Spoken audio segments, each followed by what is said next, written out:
What is an idiom? Now, the standard dictionary definition of an idiom says that it is a group of words whose collective meaning is totally different from that of the individual words.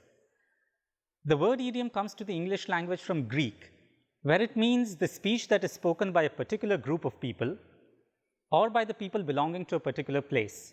So what does this mean? This means that every culture has their own idiom. And it also means that every language has its own idiom as well. Today we are going to talk about 3 or 4 idioms in the English language. So the first idiom that I'm going to talk about today is straight from the horse's mouth. Now what does this mean?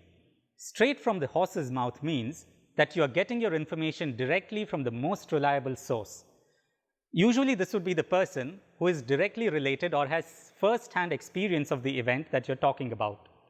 For example, suppose I say, I heard that Arun is getting married tomorrow. Now my friend asks me, how do you know that? And I reply, I heard it straight from the horse's mouth. Now usually this would mean that I probably heard this straight from Arun himself, because obviously Arun would be the most reliable source to talk about his own wedding. Where do we get this idiom from? In the olden days, horses were a very valuable commodity and people would buy and sell horses. Now, just like today, in the olden days as well, sometimes sellers would try to cheat their buyers, and they would say that a particular horse was maybe 5 years younger than it truly was, or might say that their health was good when its health was not too good. So how did the buyers determine what a horse really was like? So a really good buyer could tell just by looking at the horse's teeth whether the horse was of a particular age and how healthy it was. So this was the way to determine whether a horse could be bought or not. And that is where we get this idiom from, because the horse is the direct source of information. And if the horse has given you that information, then you can rely on it being true. Therefore, the buyers would look inside the horse's mouth and determine whether it was worth buying or not. And that is where we get this idiom from. Now, this story is also the reason why we get a couple of other idioms and sayings. The first one is, never look a gift horse in the mouth. What does this mean? It means that when someone gifts you a horse, you shouldn't be doing all this verification and checking, because after all, it's a gift. And if you do all this checking, it might offend the person who has gifted it to you. And also it's a gift, so it's free, so you don't really need to evaluate whether you're getting value for money or not. We also get the phrase long in the tooth, because for horses, as they grew older, their teeth would be longer. And therefore, by looking at their mouths and their teeth, you could say what their age was. What does this phrase mean, long in the tooth? It means someone is getting old or someone is really old. For example, he's a really good cricket player, but he's getting a little long in the tooth. I think we might have to decide whether we want to select him again. Also, let us look at this saying again, never look a gift horse in the mouth. In what kind of sentence would you use this?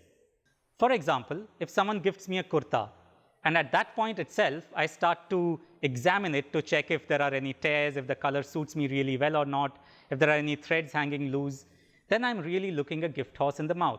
I shouldn't be doing it because I don't want to offend the person who has just gifted me the kurta.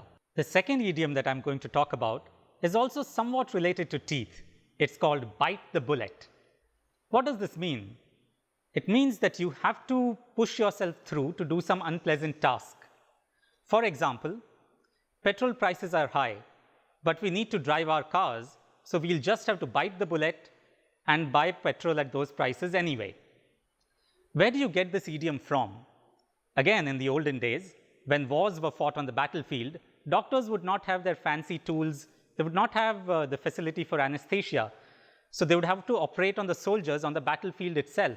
And obviously, when you're being cut up on the battlefield, it's going to cause you a lot of pain.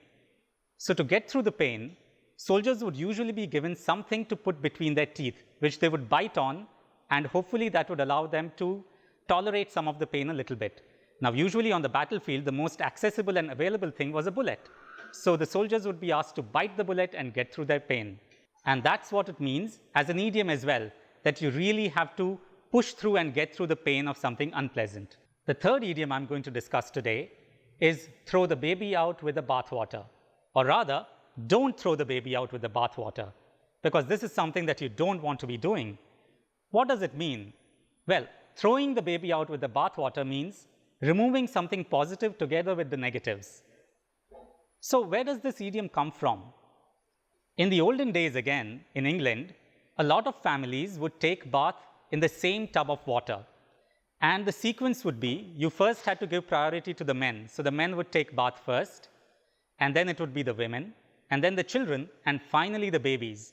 Now, by the time it was the baby's turn to take bath, or rather be given a bath, the water was usually very cloudy. You could hardly see through it.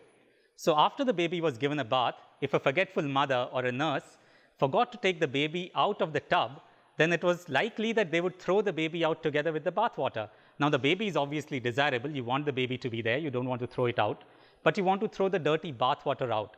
And that is where you get the idiom from. So it means that you don't throw something good out with the bad. For example, I know the team has been performing badly, but we cannot fire all the players. Let us not throw the baby out with the bath water. Because you don't want to throw out the performing people together with the non-performing people.